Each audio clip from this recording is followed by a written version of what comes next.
Ahora voy a presentar a ustedes a José Barbosa Corbacho. Él es de nacionalidad española, es licenciado en Filosofía y Letras de la Universidad Autónoma de Madrid, Filosofía y Ciencias de la Educación en especialidad Metafísica. Es doctor PhD con mención cum laude de la Universidad Autónoma de Madrid, Filosofía y Letras, Ciencias de la Educación, programa del Departamento de Filosofía de Metafísica, Modelos Históricos del Pensar Filosófico, con tesis titulada De la Alternidad en la Poética de Antonio Machado. Ha sido organizador de varios ciclos de conferencia y recitales de poesía de los 50 años de poesía española. Además, fue subdirector editorial de la Fundación Fernando Rielo y tiene varias publicaciones de poesía y estudios poéticos. Ha sido también presidente de la Oficina Española de la Asociación Internacional de Juventud Idente y director del área de seminarios. Es profesor de Antropología Filosófica, Ética y Filosofía del Ser. Es miembro de número de la Academia Ecuatoriana de Historia Eclesiástica. Ha sido coordinador del Centro Regional de Quito de la Universidad Técnica Particular de Loja y vicecanciller de la Universidad y superior de la Comunidad de Misioneros Identes en Loja. Actualmente se desempeña como rector canciller de la Universidad Técnica Particular de Loja. Dejo con ustedes al doctor José Barbosa Corbacho con su ponencia La ética en el turismo.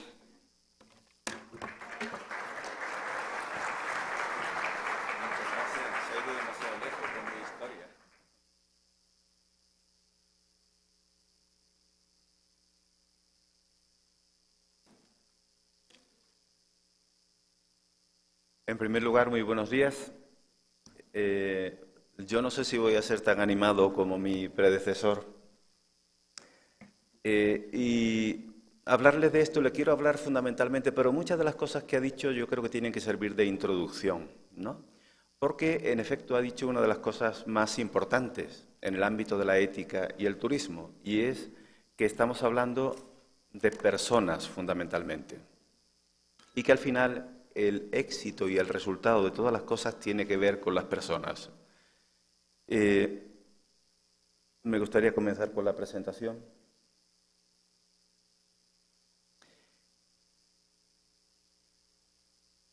Primero voy a poner algunos textos que simplemente nos sitúan en algún apartado, ¿no? Y es el hecho de decir cuál es la definición de turismo, o por lo menos como lo dice la Organización Mundial de Turismo. Y es una actividad que hacen las personas y que implica un desplazamiento. Los motivos pueden ser diversos, ¿no? Pero normalmente el turismo ya lo que viene es a unirse a esas actividades. Hay otras que en efecto podríamos hacer una posible clasificación. Esto prácticamente son nombres que he sacado fundamentalmente, yo diría, del Internet, del Wikipedia. Puedes hacer esta clasificación, puedes hacer muchas clasificaciones. Bueno, esta es una clasificación que todavía es más rica, ¿no? Porque podemos ir a un segundo elemento. Ya ven que turismo urbano, monumental, arqueológico, de formación científico, gastronómico, enológico, de todo tipo. Si vemos turismo activo, turismo natural, y luego en qué tipo de actividades con la naturaleza o qué tipo de naturaleza es la que quiero, ¿no? Valoración, ¿qué quiero tener en cuenta? Y nos damos cuenta que hay, bueno, y hasta turismo médico, ¿no? Quité a uno que había ahí que ponía turismo espacial, pero vamos, en ese no tiene demasiada clientela. Y naturalmente está también algo como este, ¿no? Y actividades que tienen que ver más con los negocios, no con el ocio, sino con el negocio. O sea, cuando no es por cuestión de ocio. Y ahí está todo el turismo de convenciones y el que abarca a este congreso. Pero, ¿qué tienen en común todas estas cosas, no? De cualquier manera que clasifiquemos nosotros las actividades de turismo, siempre estamos hablando de una actividad que hacen las personas, que organizan las personas y que se sirven de unos medios o de unas organizaciones que al fin y al cabo tienen que manejar personas. Y por donde lo miremos, cualquier actividad humana lo que hace es que las cosas empiezan a tener un valor distinto. Por lo tanto, todo aquello o la mayor riqueza que tiene cualquier actividad es el hecho de que lo convirtamos en algo personal. Si se dan cuenta, en la conferencia anterior se hablaba de un elemento, y es el hecho de decir, ¿de qué nos acordamos? Nos acordamos de haber tenido una convivencia en la que hemos disfrutado en común de algunos aspectos personales y que nos han llevado a vivir un poco más intensamente o mucho más intensamente una experiencia, ¿no? Una experiencia que tenga mayor uso de los sentidos. Y naturalmente nosotros aprendemos, como dicen, o sea, si escribes, retienes más. Si participas o tienes una experiencia activa, todavía retienes más. O sea, hay una serie de actividades que tienen que ver con esto. Pero las actividades, aunque se dice que el turismo empieza en la Edad Moderna, realmente las actividades de las que estamos hablando tienen una historia larga. Ya en la antigüedad los griegos se movían mucho, se movían por motivos académicos, hacían grandes viajes para ir incluso a la biblioteca de Alejandría, hacían grandes viajes para conocer otras culturas o donde había una serie de conocimientos. Y también, naturalmente, había muchas fiestas. Habían una cosa que todavía hoy conservamos, los Juegos Olímpicos, y que era algo que movía multitudes en aquel tiempo. Y los romanos, esto lo saco de Wikipedia, pero vamos, se puede saber por cultura general, no es necesario sacar el texto o la parte del texto, los párrafos son de Wikipedia. Pero la cuestión está que fíjense por qué razones se producen esos desplazamientos y periódicos. Por la paz, por las comunicaciones y por una mejora de la capacidad económica de las personas. Si no se da esto, podríamos decir que sí se dan los desplazamientos, pero también en Roma ya se daban los desplazamientos de la migración, huir de un sitio para ir a otro, donde realmente se tiene la esperanza de alcanzar un mejor futuro y una mejor vida. En la actualidad pasa lo mismo, ¿no? Pero además, también ellos, cuando podían, iban a sus lugares de origen, si les era posible. Y yo creo que eso los ecuatorianos tenemos mucho que decir al respecto. Bueno, me han dicho que soy español y ecuatoriano también. Por lo tanto, tenemos que tener en cuenta de que la migración también es un problema que no es nuevo. Es nuevo o acentuado, por ejemplo, en Ecuador y en algunos países, pero no es algo que la sociedad haya dejado casi en ningún momento de su historia.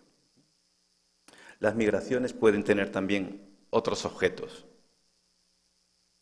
En la Edad Media, por ejemplo, empiezan las grandes manifestaciones religiosas, empiezan las peregrinaciones, grandes movimientos para visitar un lugar determinado con un objetivo determinado que tiene carácter religioso. Y eso no solo se da en el cristianismo o en el catolicismo, se da también, por ejemplo, en la religión musulmana, en el Islam, y de hecho los grandes viajes que se realizan a la Meca, con la peregrinación, ¿no?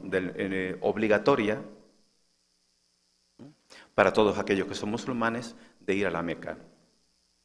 En la Edad Moderna también empieza una cosa que yo creo que es significativo también, simplemente por el hecho de que por llamarse el Grand Tour, que era lo que hacían los estudiantes ya en el siglo XVI, especialmente los ingleses, Se daban una vuelta precisamente porque los conocimientos que se adquieren en el mismo sitio no parecían lo suficientes para una cultura de alguien que está llamado a ser normalmente de las personas más relevantes dentro de los gobiernos o de las instituciones de la época. Entonces las personas que estudian saben que si no han viajado, si no conocen otras culturas, su estudio no está completo. Son cosas que uno dice, esto es algo de la modernidad o de nuestro tiempo. No es de nuestro tiempo, ¿no? Bueno, esto es simplemente para hablar del turismo, que al fin y al cabo es algo así como hablar de los desplazamientos. Y luego hay unos objetivos que tienen que ver con el turismo, otros objetivos o que pueden compaginarse con el turismo, porque de hecho incluso todos conocemos a algún migrante ecuatoriano en España o en Estados Unidos o en Italia y naturalmente te manda fotos en algunos de los lugares turísticos de los lugares donde están. Se mezcla el asunto de la necesidad con el turismo. ¿Y por qué se mezcla con el turismo? En primer lugar, porque la persona necesita tener, yo diría, una estima de aquello que hace y necesita estar, yo diría, bien con su entorno, incluso para su propia felicidad. He hablado de turismo, ahora voy a hablar de ética, simplemente por hablar de los términos, ¿no? Yo creo que esto es una cuestión también muy simple. El término ética viene de una palabra griega que significa costumbre. O sea, la traducción del término ethos es costumbre. Y cuando uno mira también que hay otro término, dice, bueno, ¿qué diferencia hay entre ética y moral, no? Pero cuando miras el término moral, viene de otro término, mos moris, que significa también costumbre. Ahora hablaré un poquito de cuál es la diferencia, porque al fin y al cabo el término griego y el pensamiento griego era sobre todo reflexivo. Uno cuando dice, ¿qué es lo que se conoce de los griegos antiguos? Sobre todo la filosofía, la reflexión, la búsqueda de la verdad, ¿no? ¿Qué se conoce de los romanos? Todavía, no sé si hay alguien aquí de derecho, todavía se estudia derecho romano. La cuestión está, ¿qué es lo que está bien? Y si está bien, eres un buen ciudadano, y qué es lo que está mal, y de qué manera te vamos a castigar, ¿no? Es decir, qué es lo que se puede hacer y qué es lo que no se puede hacer. Ya son normas concretas de cómo vivir la ética, ¿no? Y realmente podríamos decir, es las costumbres vistas desde la costumbre griega o desde la costumbre romana. Los romanos escriben la norma y a vivirla. Y los griegos dicen, no, aquí vamos a pensar la norma, ¿no? Vamos a reflexionar y vamos a encontrar la mejor costumbre, lo mejor, ¿no? Por eso la cuestión está, y dice uno, ¿y cuándo una costumbre es buena? Y no entremos ni siquiera en la valoración histórica de decir, bueno, es que la moral no es lo mismo la moral católica que la moral islámica, que la moral laica. No, la costumbre es buena en general cuando favorece el desarrollo de las personas y de las sociedades. Y es mala cuando perjudica el desarrollo de todas las potencialidades que tiene la persona y de todas las potencialidades que tienen las sociedades. Y ahí realmente creo que todos podemos entrar en un acuerdo, ¿no? Favorece a las personas y sus capacidades. Y sus capacidades significa que si puedo caminar y algo me favorece caminar y hace que el objeto de caminar es que pueda ir más rápido o lo que sea, se considera bueno. Todo aquello que impida que el paso sea, por lo menos el normal o el estándar de todos los seres humanos, si alguien solamente puede dar pasos de 10 centímetros, le decimos que está enfermo, ¿no? Bueno, pues eso no lo desarrolla. La libertad no desarrolla la libertad, las demás cosas. Bien y mal son realmente los términos que ahí hay que tener en cuenta. Pero ahora uno dice, bueno, ¿y por qué las costumbres? ¿Por qué tenemos que poner normas a las costumbres?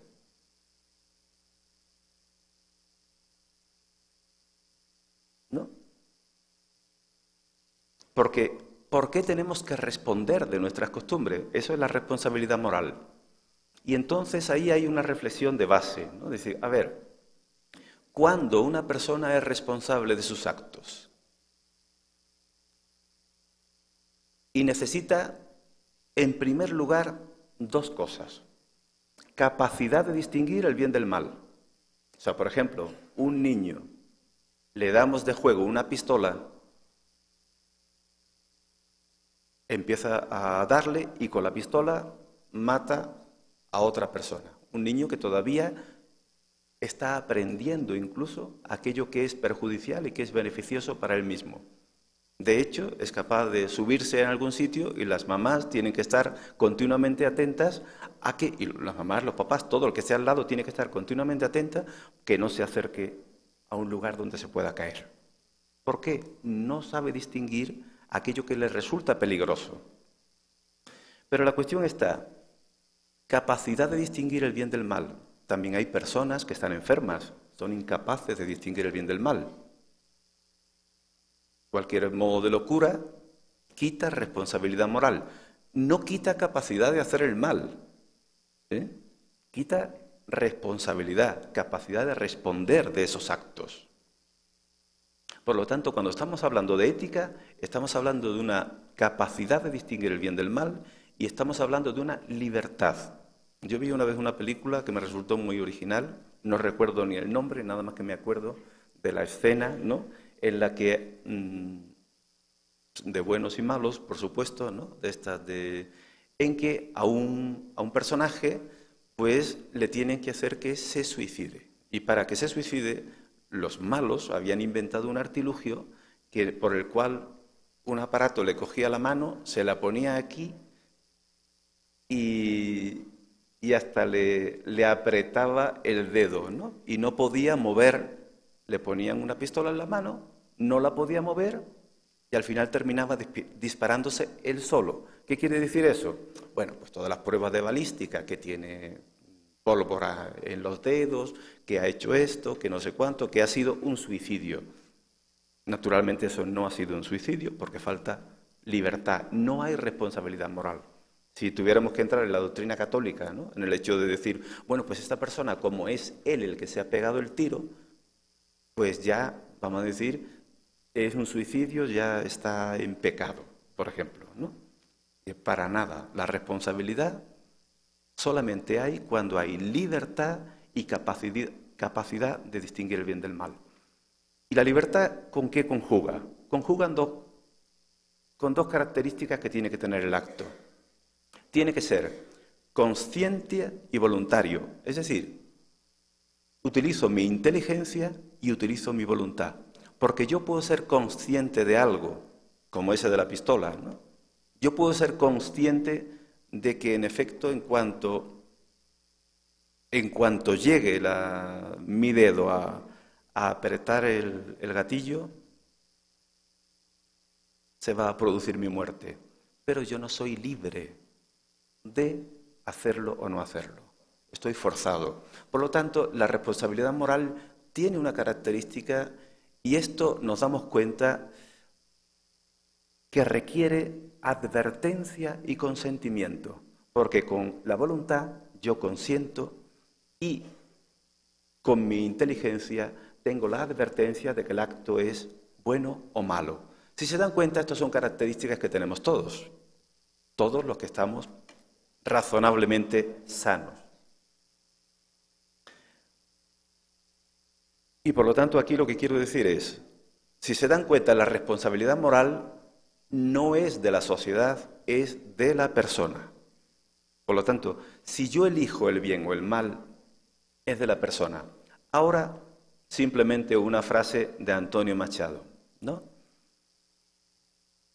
Por mucho que un hombre valga, nunca tendrá un valor más alto que el de ser hombre. Y esto es parece como dicen, de perogrullo, pero para nada lo es, porque realmente en nuestra vida le estamos dando más valor a las circunstancias que nos rodean e incluso a nuestras posesiones que a nuestra capacidad de manifestarnos como personas, de ser persona en uso de mi conciencia y de mi voluntad y de mi libertad. Solamente lo dejo como reflexión y ahora voy a una definición y uno dice, bueno, ¿qué define al turismo, a la persona o a la ética? Fernando Rielo dice, la definición es por potenciación. Por ejemplo, digo, ¿qué define a la música? ¿Ustedes creen que define a la música pues un señor que acaba de tomarse pues el cantaclaro, ¿no? En una cantidad apreciable? Y que el hombre ya, la percepción de la realidad, ya el mundo parece que da vueltas, se va a la izquierda, se va a la derecha, ¿no? Y naturalmente le entra una alegría tremenda y empieza a cantar a tajitos de caña, ¿no? Que es la canción que se canta cuando se está en ese estado de euforia. En España, Asturias, tierra querida, ¿no? Es la que se canta allí. Y uno dice, cuando ve a uno un borracho cantando, tajitos de caña, dice, ¿eso define la música? Cuando alguien dice, ¿qué es la música? A la música la define la mejor expresión de la música, no la peor. Y eso lo decimos. ¿Y qué define, por ejemplo, cuando un servicio? La mejor expresión de un servicio. A un servicio no lo define la peor expresión de ese servicio. ¿Y qué define a la persona? La conferencia de antes me sirve ya como ejemplo. ¿Cómo son los ecuatorianos? ¿Cómo son los lojanos? ¿Cómo son los no sé cuántos? ¿Cómo son no sé cuántos? Y decimos, y lo definimos por una característica. Pero cuando hablamos de las personas, ¿cómo las definimos? El defecto característico. Y les digo, mentira. Es como decir, ¿qué define al turismo? Las peores formas de turismo. Mentira. La mejor expresión del turismo es lo que define el turismo. La mejor expresión de la persona es lo que define a la persona. Es que cuando alguien tiene un defecto en un pie, ya le llaman el cojo. Y si no entiende muy bien, le dicen el tonto. Y hasta si tiene en algunos momentos arranques de mal carácter, le dicen el bravo. Y uno dice, pues es mentira, no es así, no nos definen esas cosas, no define a la persona, sino la máxima expresión de la persona. Y entonces no nos queda más remedio que pensar, ¿qué define la ética? Las mejores costumbres posibles. Lo que elige el mayor bien, no lo que elige simplemente un bien, porque tengo la capacidad de elegir entre un bien y una cosa mejor. Por lo tanto, ¿qué define a la persona? Yo diría, pues yo que soy católico, ¿no? Yo soy cristiano, yo les digo, a la persona la define su condición de hijo de Dios. Y uno me dice, oiga, pero es que yo no soy creyente. Bueno, pues yo le digo una cosa, yo prefiero definirlo como hijo de Dios, con esas características de que tiene que ser digno de ser amado, digno de ser cuidado, digno de que se hable bien de usted, digno de que se preserve toda su dignidad. ¿Por qué, si todos sabemos que si tratamos a una persona de una manera indigna, al final él se siente indigno? Y si la tratamos de manera digna, él se siente digno. ¿Por qué le voy a tratar de otra manera? Si puedo elegir la mejor manera para tratarle, si puedo elegir la mejor idea de la persona, Porque nunca he visto a una persona ser generosa a pesar de que en algún momento no lo sea. Lo que le define es la generosidad. No he visto a una persona entregarse por los demás. No he visto a una persona ayudar. No hemos visto a los pueblos ayudar unos a otros en motivos de catástrofe. ¿Qué define a los pueblos? Tendríamos que decir la generosidad. ¿Y saben para qué? Para poder hacer una cosa muy sencilla. Cuando no seas generoso. Oye, con lo generoso que tú eres, ¿cómo es posible que hayas actuado en este momento así? ¿Cómo te has dejado llevar? ¿Es que hay algo que te preocupa? ¿No? Por lo tanto, la cuestión está que tenemos que establecer no solo buenas costumbres, sino las mejores costumbres. Fíjense que yo me puedo dedicar solamente a decir el mínimo, como los estudiantes. Es como decir, yo quiero ser un buen profesional en el ámbito de hotelería y turismo. Pero ¿puedes ser un excelente profesional? ¿O es que basta con el aprobado? ¿Es que basta con tener el mínimo, basta con lo suficiente? ¿O es que no puedo buscar a poner todas mis capacidades a tope, al máximo? ¿Por qué no poner mis capacidades al máximo si las tengo? ¿Cuál es la buena costumbre? Mi capacidad al máximo. Bueno, solamente con decirle la libertad. Claro, porque claro, cuando uno dice esto, dice, pues entonces la libertad, pues cada uno es libre de hacer lo que quiere. Y digo, tiene usted razón, cada uno es libre de hacer lo que quiere. ¿Y cómo elige usted lo que quiere? Me dice, libremente. Bueno, ¿y qué significa libertad? Porque si yo me da lo mismo elegir blanco que negro, yo no tengo libertad. Porque no tengo ninguna inclinación, me da lo mismo una cosa que otra. Eso se llama indeterminismo. Cuando yo puedo elegir todo y no sé qué es lo mejor, en efecto no tengo responsabilidad ética, pero tampoco tengo libertad. Porque no hay nada que me incline, algo que me direccione. La libertad es direccional. Como tengo la capacidad de distinguir el bien del mal, yo sé cuando estoy eligiendo bien y cuando estoy eligiendo mal. Y yo sé cuando estoy eligiendo lo mejor y cuando estoy eligiendo algo que es suficiente. Es decir, cuando estoy dejando para mí un desarrollo a medias. Y disposicional, ¿qué quiere decir? Tengo la capacidad de pensar y de hacer el bien. Bueno, diatéxica es que la estructura mía me conforma hacia el bien. ¿Por qué? Porque me conforma al desarrollo de mis capacidades, no de mis incapacidades. Y diatésico significa, es como una persona que tiene como tendencia a alguna enfermedad, nace con unas inclinaciones, ¿no? Bueno, el ser humano es único, es irrepetible. Lo que yo hago no lo pueden hacer los demás. Pero ocurre una cosa, de que todo lo que hace el ser humano adquiere, yo no sé por qué, una capacidad distinta.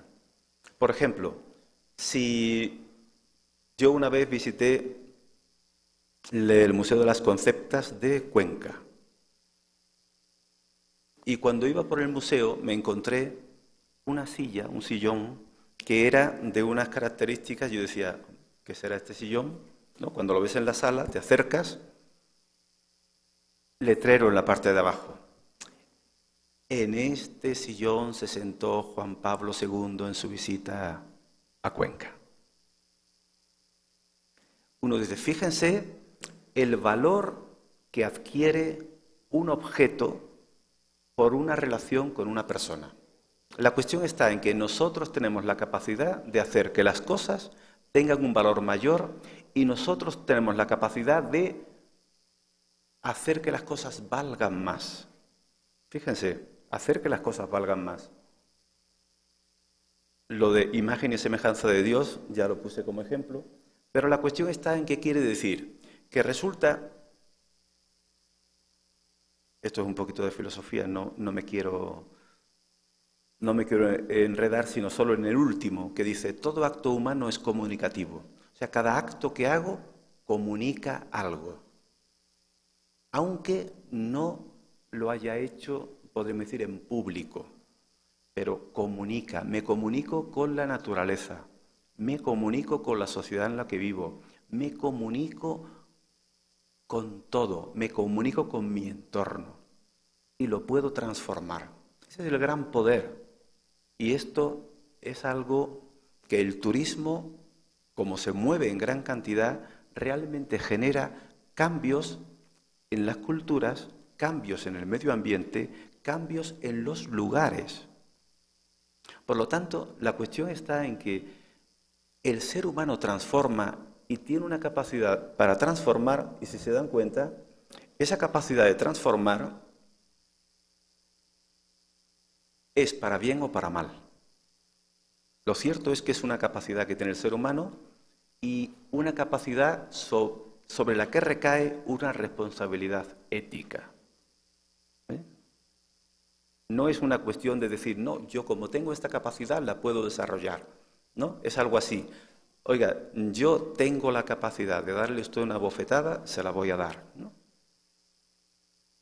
Y entonces uno dice, bueno, pues, ¿y eso está bien o está mal?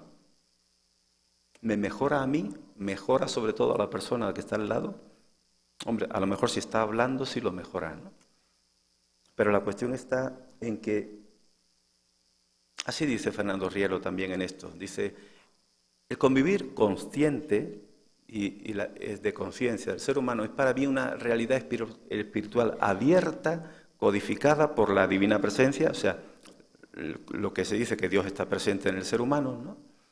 Este hecho relacional trascendente es el fundamento por el que cobra para el ser humano sentido toda otra relación con la sociedad, con la naturaleza, con la historia y con la ciencia.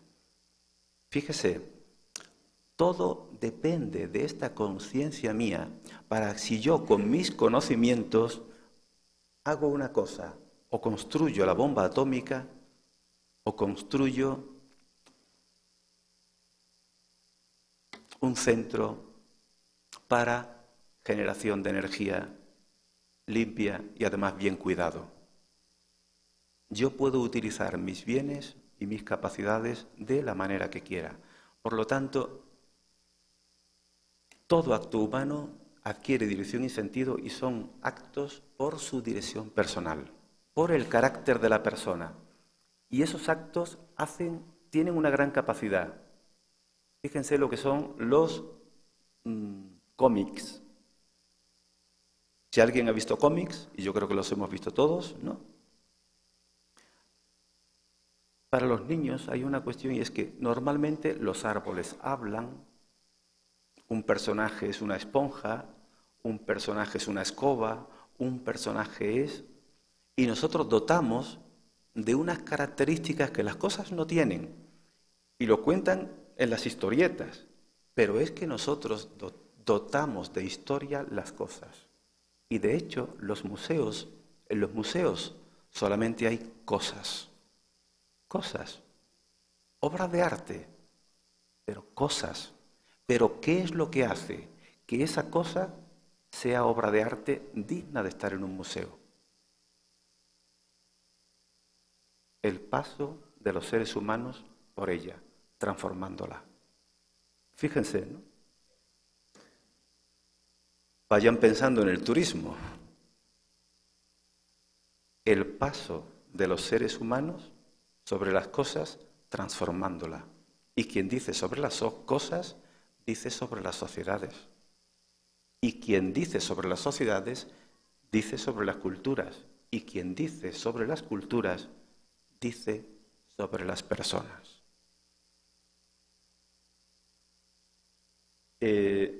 Por eso, dice, entonces, ¿en qué está la responsabilidad? No solo que los servicios sean buenos, no solo que los equipos o las habitaciones o la tecnología o los salones sean buenos, porque la responsabilidad de eso cae en las personas.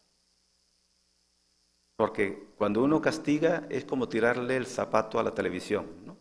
Que no funciona, y tirarle con el zapato, ¿no? Oiga, la televisión no tiene ninguna culpa.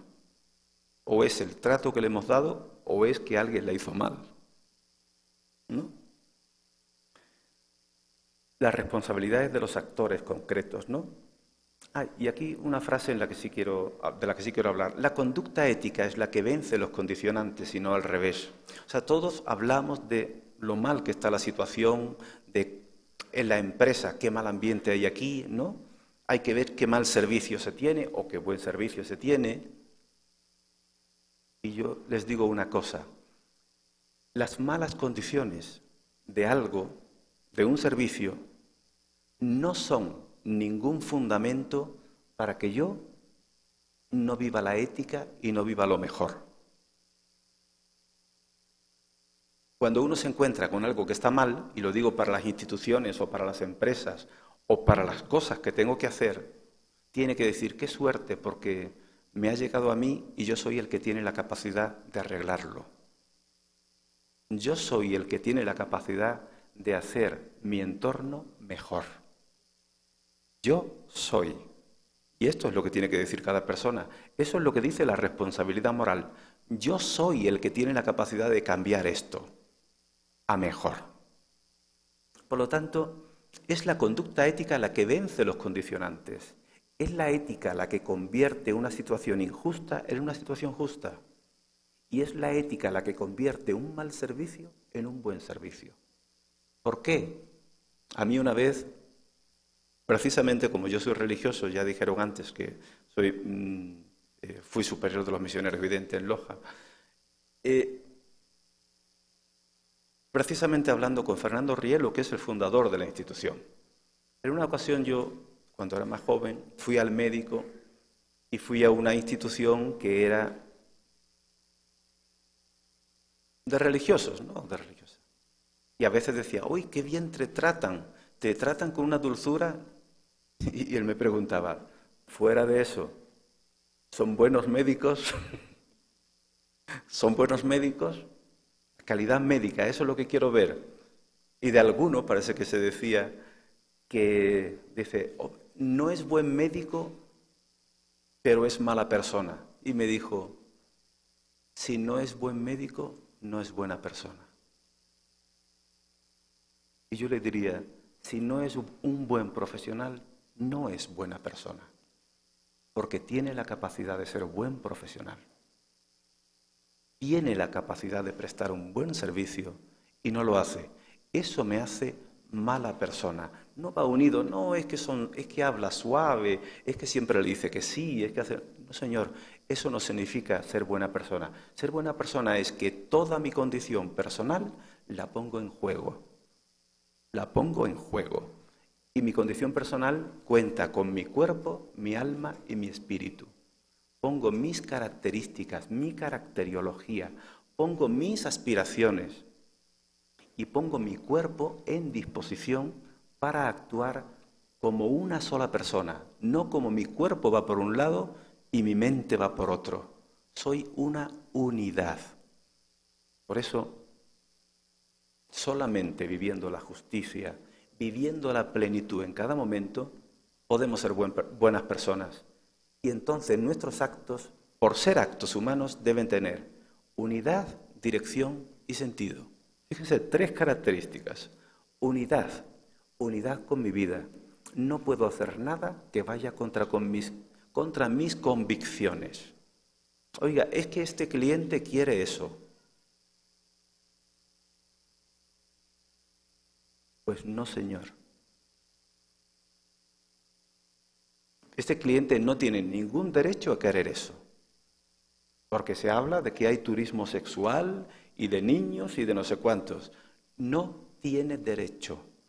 Ningún servicio tiene que entregarlo diciendo porque el cliente tiene la razón. El cliente no tiene ni la razón ni la verdad, porque la razón solamente es una buena razón cuando piensa bien. Y si piensa mal, es una razón enferma que hay que curar. Y ese es el bien que tenemos que procurar. Así que nada de decir, no, es que este servicio, este no sé cuánto, por favor, estamos hablando de personas y personas con personas.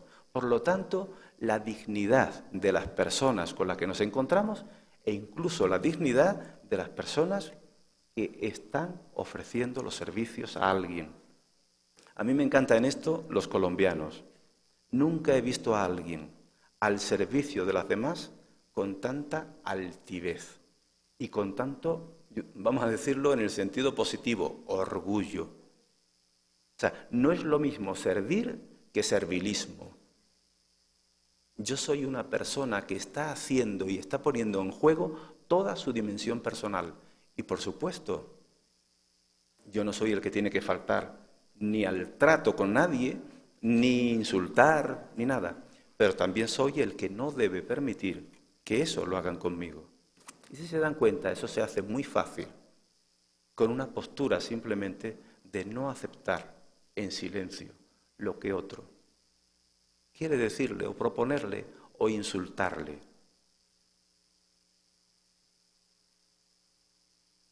Recuerden que los insultos no tienen que mover a nadie. Yo a eso le llamo el efecto rocola. ¿Saben lo que es la rocola, no? Esa máquina que le echan una monedita y entonces canta según la canción que elige. A usted le dicen, es usted maravilloso, ¿no? Qué bueno es, qué bien hace esto. Y entonces ya el hombre, sí, claro, yo es que soy bueno. Ya se mueve según la canción que le tocan. Le dice, porque es usted, bueno, hay una película que se llama Un regreso al futuro, ¿no? Que le decían gallina y él se enfurecía. O sea, respondemos a las palabras que los otros dicen como si fueran verdad. Pero por favor, a mí no me convierte en ladrón que usted me lo diga. A mí me convierte en ladrón robar. No que usted me lo diga. Usted me puede decir lo que quiera. Usted puede decir imbécil. Usted me puede decir lo que quiera. Que yo tengo un juicio sobre mí. No lo soy. A mí en eso me convierte en mis actos y no soy una rocola. Usted dice eso y yo me enfado. No tiene usted ni capacidad de enfadarme. Porque eso es poder de unos sobre otros. Es poder. Los que nos enfadan nos pueden, nos mueven. Y el dominio tiene que estar en nosotros, en aquello que elegimos libremente. Por lo tanto, la unidad, dirección y sentido de los actos se la doy yo a todas las cosas. Y unidad es unidad con mi vida, con mis creencias, con mis expectativas, con mi dignidad. Dirección siempre a mejor, siempre hacia el bien. Y sentido, el bien sabemos dónde está. No es el bien según donde yo esté. No, el bien es lo que me haga bien a mí. No, señor, no es esa la dirección. Yo hacia el bien, no el bien hacia mí en el sentido de que se vaya conformando según lo que yo digo. O sea, en dirección al bien. No que el bien se ajuste a mí, sino que yo me ajuste al bien. Eso está más allá, ¿no? Por eso tiene que ser siempre enriquecedor, ¿no? Bueno, dice, las experiencias son de las personas y no las personas de las experiencias. Fíjense, nuestras vivencias son cosas que acaecen en nosotros, pero muchas veces son las cosas las que nos tienen. Es como el que tiene un carro y cuando lo rayan es que no vive, pierde la paz. Le pasa como, me voy a otro poema de Antonio Machado. Este dice, tengo una pena tan grande que se pudiera decir que yo no tengo la pena me tiene a mí. ¿Quién domina a quién? ¿Yo domino mis emociones o mis emociones me dominan a mí? Dentro de esta unidad que tiene que tener mi vida. Por eso que tenemos que tener en ese apartado mucho cuidado. Entonces nosotros no somos los que hacemos las cosas valiosas. Es como un señor dice, qué bien. Bueno, cuentan de un griego, ya tenían los relojes, ¿no? Los relojes de arena, y que le dice, pero si tú no tienes, que le dijo al otro, dice, oye, pero si tú no vales ni 10 sestercios, pero si eso lo vale ya mi reloj, también lo he contado.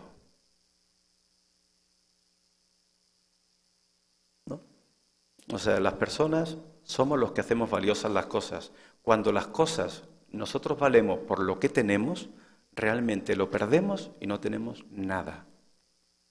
Yo creo que en alguna de las capitales tuve que viajar con un taxista mucho tiempo y el hombre me hablaba de sus fiestas, ¿no? Me hablaba de sus fiestas, lo bien que se lo pasaba con el dinero que sacaba del taxi y tal, ¿no? Y los amigos que tenía. Y yo le dije, ¿y cuando no tienes dinero, tienes los mismos amigos? Y no, sin dinero, normalmente estoy en casa solo, no tengo nada que hacer. Entonces son amigos del dinero, no de ti. Por eso pensemos que esto no solo es de las cosas, ¿eh? Las riquezas, los conocimientos, incluso la cultura, la hacemos valiosa nosotros, no ellos. Tener en cuenta una cosa con respecto a la ética en todas las decisiones que haya que tomar. Todas las acciones son vencer una resistencia y toda elección implica una renuncia. Yo puse antes el ejemplo, si un cliente pide un servicio, ¿hay que dárselo?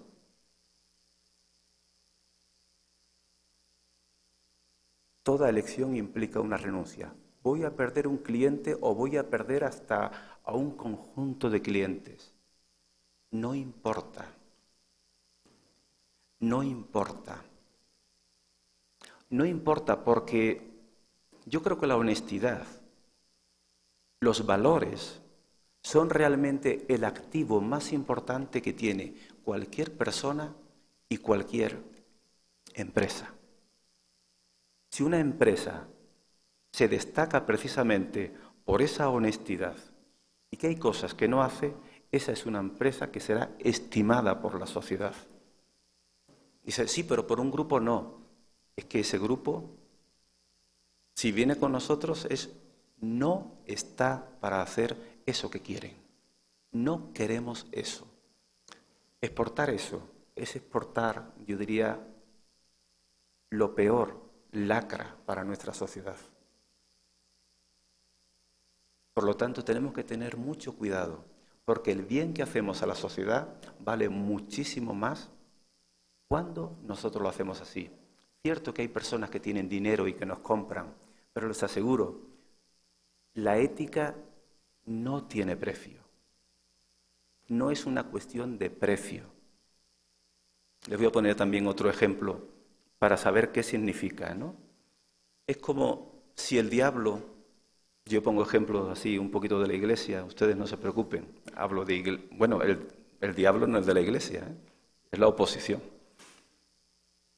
El diablo le dijera a alguien, en forma, ya saben, seductora, como se presenta, oye, yo voy a salvar, yo diría, a toda la ciudad, vamos a ver, de Quito, de una erupción volcánica, porque está a punto de producirse, se va a producir una erupción volcánica y entonces va a ir, va a caer toda la lava y toda esos jugos piroclásticos van a caer sobre Quito, van a morir aproximadamente 1 millón de personas.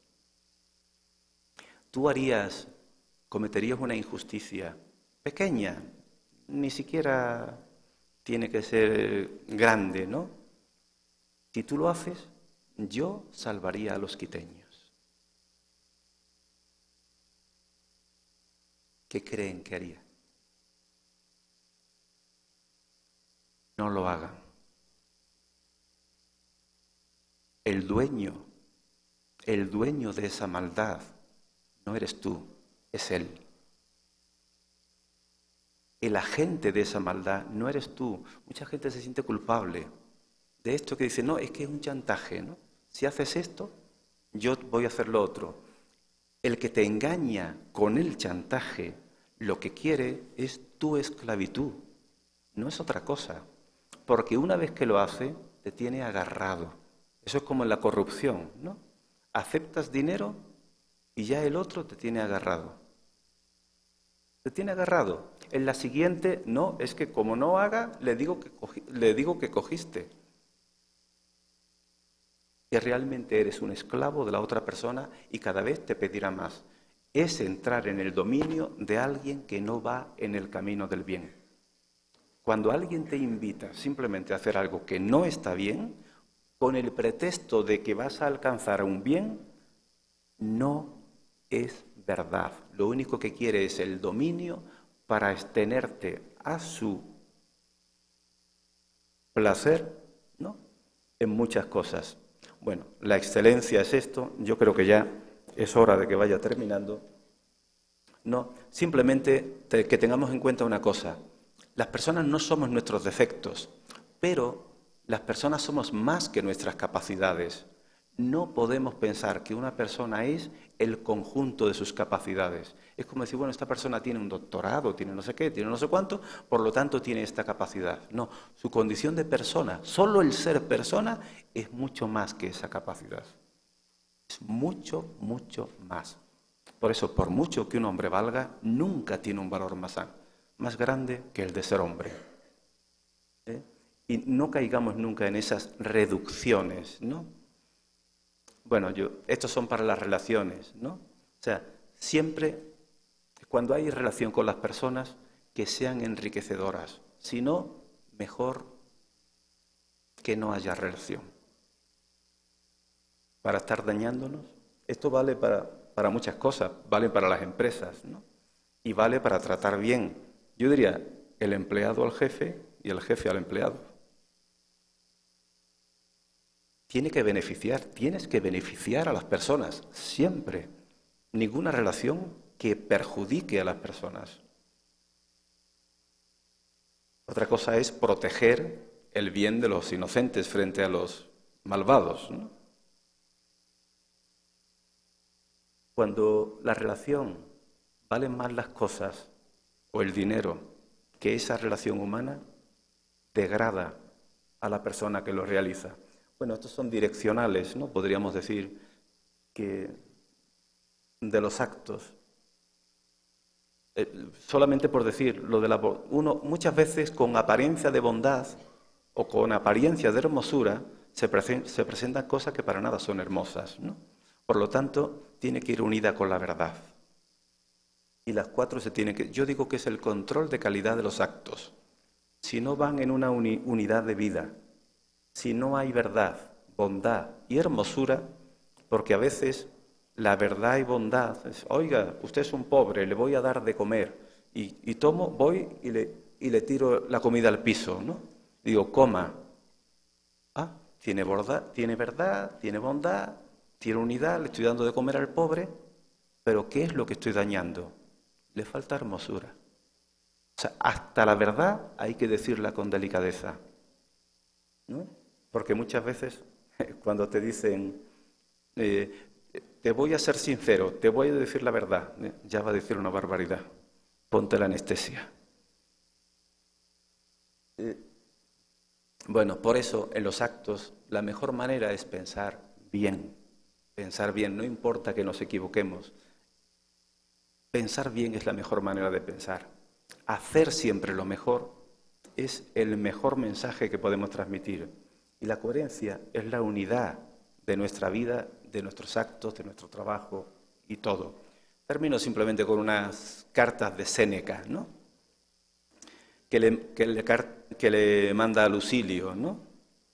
Y le dice, después ya de tantos viajes, cosa para los turistas, ¿no? Dice, es el alma lo que tienes que cambiar, no el entorno. O sea, si lo que queremos es decir, voy a cambiar de entorno porque voy a ser más feliz. No, tienes que cambiar tu alma, tienes que cambiar en tu interior. Y tú eres el que va a cambiar el ambiente. Por más que viajemos, que no sea fíjese lo que él dice, el movimiento que te daña es porque sacudes a un enfermo.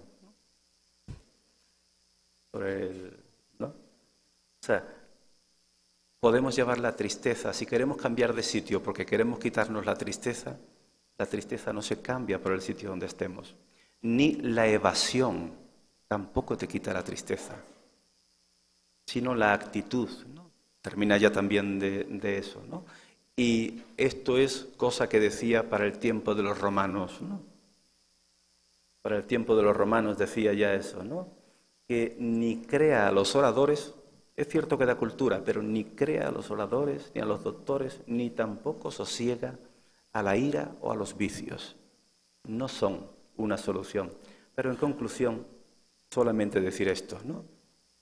La actividad del turismo y sobre todo las personas que la promueven puede cambiar la realidad con las que nos relacionamos para bien o para mal. Ahí está nuestra responsabilidad. Esa dirección depende de nosotros y el turismo puede hacer un mundo mejor. Y si puede hacerlo, debemos hacerlo. Muchísimas gracias.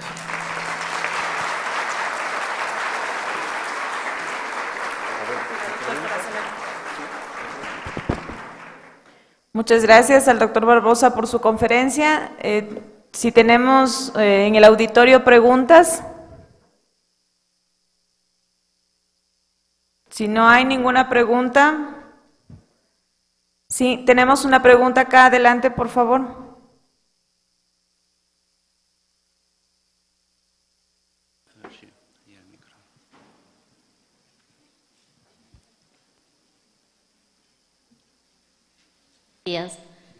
Me intriga mucho lo que usted dice con respecto a que el cliente no tiene la razón.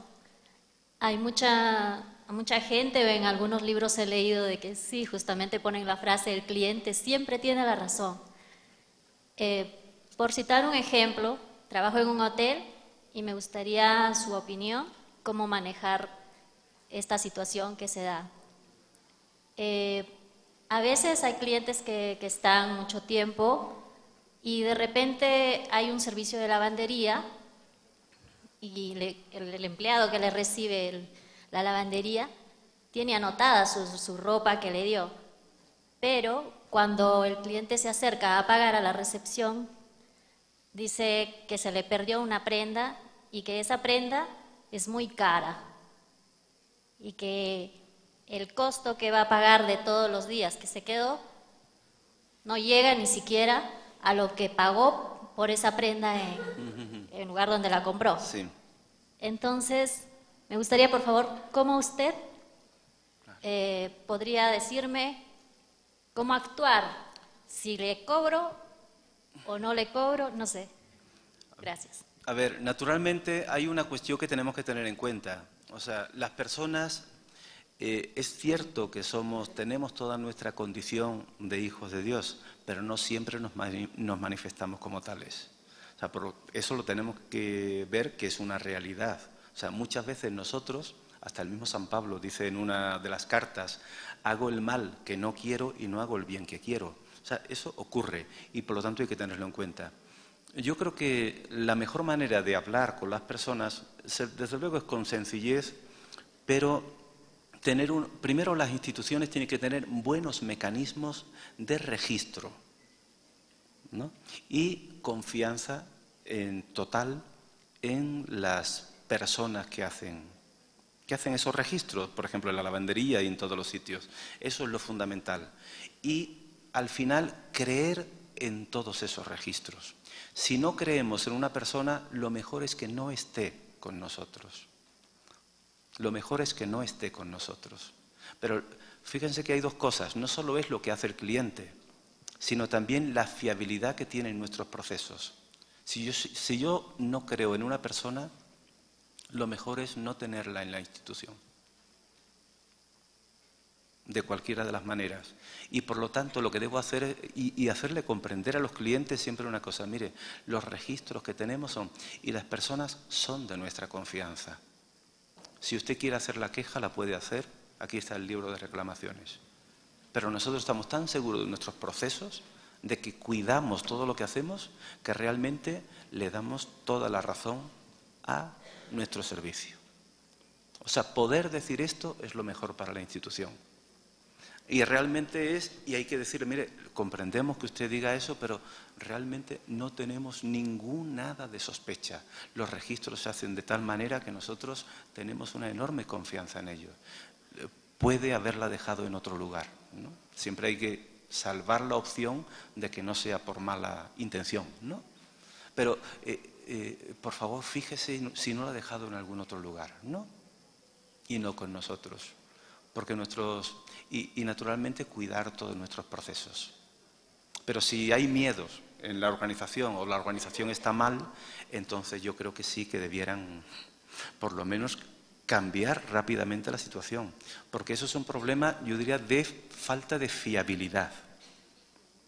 Si hay fiabilidad muy alta en los procesos, yo creo que ese problema está fácilmente solucionado independientemente de que a la persona se le dé, escriba usted en el libro de reclamaciones. No podemos decir nada y nuestros registros no nos permiten nada. Tener una confianza en lo que hacemos, es decir, más en todos los que formamos parte del equipo que en la persona de fuera. Yo creo que muchas veces no tienen la razón y naturalmente hablo de injusticias o algo degradante, ¿no? que pida para las personas. Pero en ese tipo de trucos el proceso es lo mejor. Gracias. Vamos a dar paso a otra pregunta. Berta. Señor Rector, en primer lugar felicitarle por su exposición tan contrastante con la primera, tan serena y tan profunda, que luego es difícil una aplicación práctica como la que la chica plantea y la que a diario la vida nos plantea.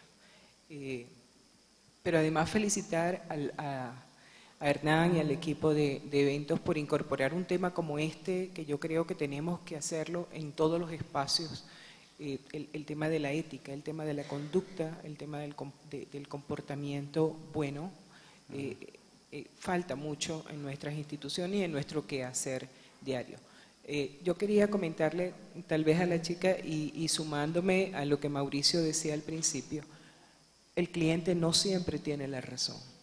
Al cliente además hay que educarlo. Hay razones de parte y parte.